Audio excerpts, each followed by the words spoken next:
ជំរាបសួរពុកម៉ែបងប្អូនទាំងអស់គ្នាថ្ងៃនេះដែរខ្ញុំសូមបញ្ជាក់រំលែកបន្តិចបន្តួចពាក់ព័ន្ធជាមួយនឹងការរលាកទៅលើសន្ទះខណ្ឌចែករវាងផ្លូវអាហារនិងផ្លូវខ្យល់គេឲ្យឈ្មោះថា Epiglotitis និងការរលាកទៅលើផ្លូវដង្ហើមឬផ្លូវខ្យល់ឈ្មោះថាគ្រប់ការរលាកទៅលើសន្ទះខណ្ឌចែករវាងផ្លូវអាហារនិងផ្លូវខ្យល់ជាទូទៅនៅពេលដែលគាត់មានបញ្ហាទាំងនេះគឺគាត់មានការរំខានជាខ្លាំងគឺគាត់មិនអាចលេបអាហារឬក៏លេបទឹកមាត់បានទេសូម្បីតែការនិយាយរបស់គាត់ក៏អាចនិយាយបានដែរហើយអ្នកជំងឺបើគាត់ទៅពេលដែលគាត់ឆ្លងឬមានបញ្ហាទៅលើសន្ទះមួយហ្នឹងគឺគាត់តែងតែមានក្តៅខ្លួនលេងមកជាមួយហើយក្អកគឺគាត់អត់មានបញ្ហាក្អកទេជួនណាក្អកដែរប៉ុន្តែក្អកតិចតួចប៉ុណ្ណោះសម្រាប់គ្រប់វិញគឺអ្នកជំងឺគឺមិនមានសញ្ញារំខានខ្លាំងទេគ្រាន់តែ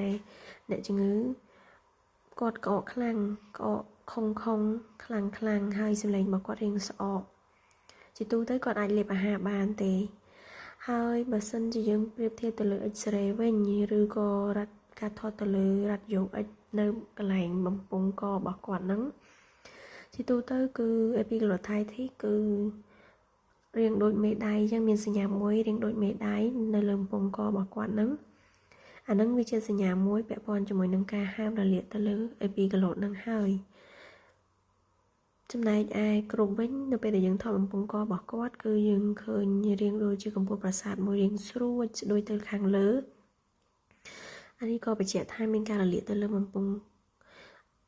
ផ្លូវដង្ហើមរបស់គាត់ដែលជាធម្មតាបើសិនជាមានការរលាកជាទូទៅគឺវាហើមនៅបំពង់កហ្នឹងហើយអញ្ចឹងនៅពេលដែលយើងថតសួតអាពណ៌សមានន័យថាជាសាច់អញ្ចឹងនៅពេលដែលហើមពណ៌សគឺ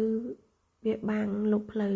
ខ្យល់ជាទូទៅគឺវាឲ្យពណ៌ខ្មៅអញ្ចឹងវាធ្វើរៀងស្ដួចដូចកំពូលប្រាសាទអញ្ចឹង